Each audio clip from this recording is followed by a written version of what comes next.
Hey Jessicats, so today I'm going to be sharing with you my top 7 tips for tackling exams. So stick around to find out what they are, because these tips have helped me a lot and they've also helped my friends out a lot when it comes to really acing those exams and doing your best. Also, if you're not already subscribed, then click that little subscribe button, and if you find my tips helpful, then give this video a thumbs up to show me some love. Also, I've been doing a couple of different episodes on my channel recently all about exams, because I know a lot of you guys have your exams coming up in April or May, so I hope that you find this episode helpful. And I'm also thinking of doing a how to study for exams at the last minute, so if you want to see that episode, then give it a thumbs up today and even comment below telling me that you want me to make that video, and I will try and make it for next week's episode.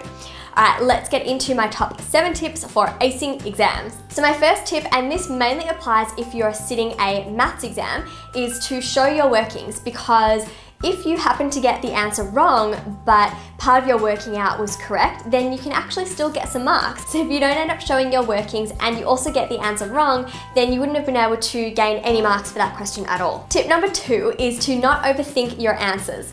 So whenever I would sit an exam, I would usually use some extra time at the end, if I completed it a little bit earlier, to go through my answers and double check what I had written in case I wanted to swap any of them.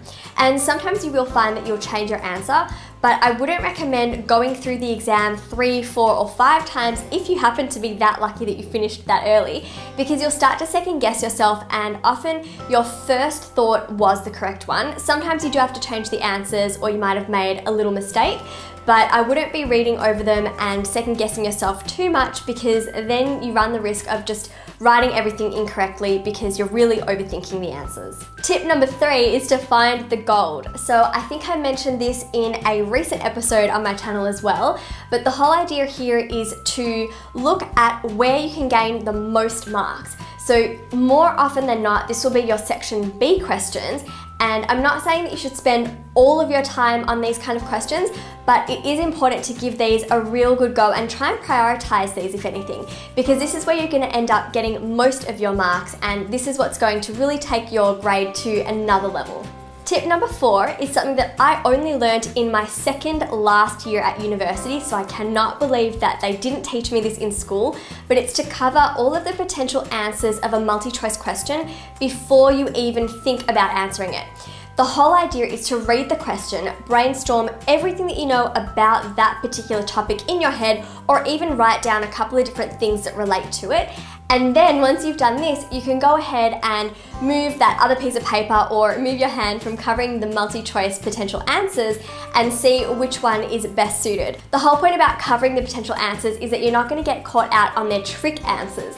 So if you happen to know that you have thought about all these different things to do with one topic, and you see an answer that has nothing to do with anything that you just thought of, then more often than not, it is not going to be correct, because you know more about that topic than you really give yourself credit for. The next tip is to read questions carefully. So it is so important that you take a pen or a highlighter and underline or highlight key terms or words, or anything that's really going to affect how you answer that question, such as always, never, sometimes, not, or yes.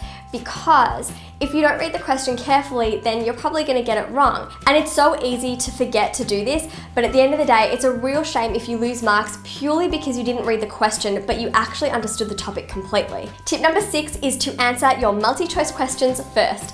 So they say that you should be able to answer each multi-choice question within the span of a minute, and if you have 10 minutes of reading time, then you're likely to be able to solve 10 multi-choice questions the second that you can pick up a pen and start completing your exam, which is then going to free up some extra time for you to tackle some other questions. And tip number 7 is to enter an exam with a plan of attack. So I've mentioned this before already in a previous episode, but it is so important that you know exactly how you plan on tackling your exam. So be aware of just how much time you have to answer all of your questions, and then allocate a particular amount of time for answering each section.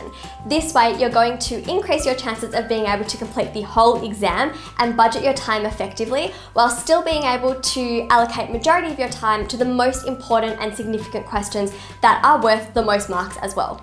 So comment below telling me what sort of tips you find really helpful when it comes to completing exams and tests. I love when you guys share all of your study tips. I love reading through them and getting different ideas, and then I'll always try and share them on my channel as well.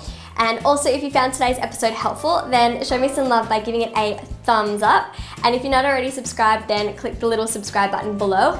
And if you have any suggestions for upcoming episodes, or if you do want me to make a how to study for exams at the last minute or how to cram for exams, then also give it a thumbs up and comment below telling me. I'll try and film that for next week's episode if you really want to see it. Alright guys, have a happy and productive week and best of luck for your exams. See you guys.